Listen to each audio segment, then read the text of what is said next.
TDP BJP Janasena పొత్తులపై తీవ్ర స్థాయిలో విరుచుకుపడ్డారు సీఎం జగన్. జాతీయ రాజకీయాలను తానే ఏలానంటూ ప్రగల్భాలు పలికిన చంద్రబాబు ఇప్పుడు వైసీపీ చేసిన అభివృద్ధి ముందు నిలబడలేక, తనతో నేరుగా తలపడలేక దత్తపుత్రుడితో కలిసి ఢిల్లీలో మోకరిల్లారంటూ విరుచుకుపడ్డారు సీఎం జగన్.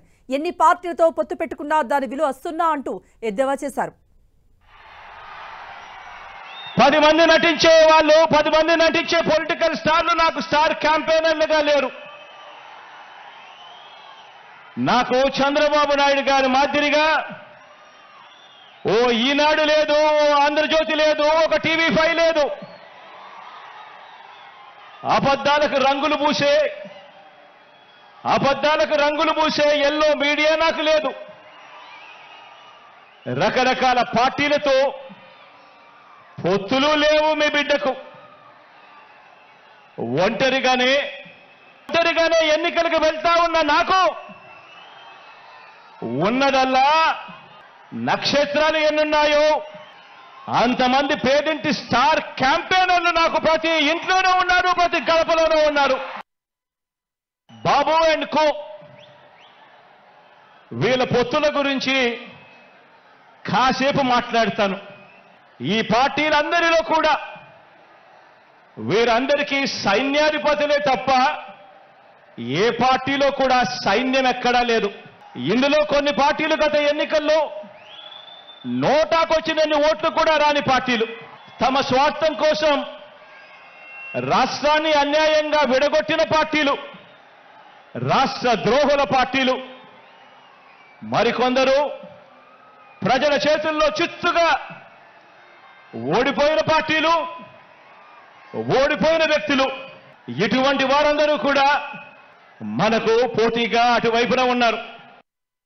వారి వెనుక ప్రజలు లేరు కాబట్టి, చేసిన మంచి చెప్పుకునే పరిస్థితి లేదు కాబట్టి, అరడజన్ పార్టీలతో, అరడజన్ ఎల్లో మీడియా సంస్థలతో, పొత్తులతోనో, ఎత్తులతోనో, జిత్తులతోనో ఎక్కే గుమ్మం దిగే గుమ్మంగా వారు రాజకీయం నడుపుతా ఉన్నారు.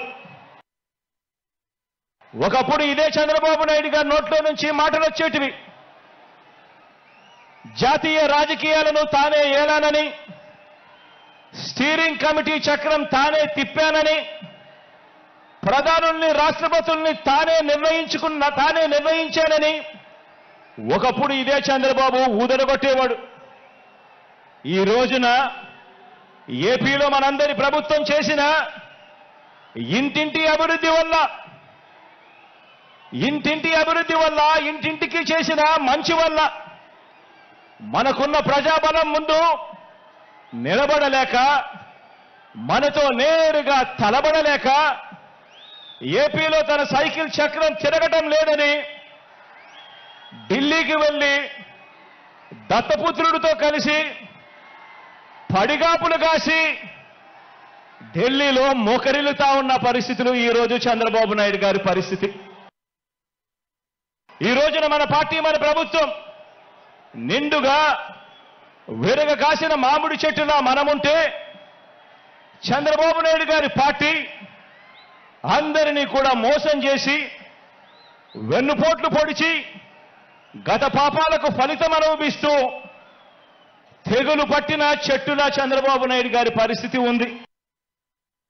మన నాయకులంతా ప్రతి నియోజకవర్గంలోనూ గడప గడపకు ప్రజల వద్దకు వెళ్లి చేసిన మంచిని చెబుతూ, ప్రతి ఎమ్మెల్యే అభ్యర్థి కూడా తిరుగుతూ ఉంటే, చంద్రబాబు మాత్రం రామోజీ గడప, ఆంధ్రజ్యోతి రాధాకృష్ణ గడప, టీవీ5 గడప, ఢిల్లీలో ఇతర పార్టీల గడపలు, ఇలా ఓ అరడజన్ గడపలు 5 ఏళ్లుగా తన మనుషులను పంపి తాను తిరుగుతా ఉన్నాడు. చంద్రబాబు నాయుడు గారికి అధికారం ఎందుకు కావాలి అని అంటే, కారణం ఆ అధికారంతో ప్రజలను దోచుకునేందుకు, పంచుకునేందుకు మాత్రమే చంద్రబాబు నాయుడు గారికి అధికారం కావాలి.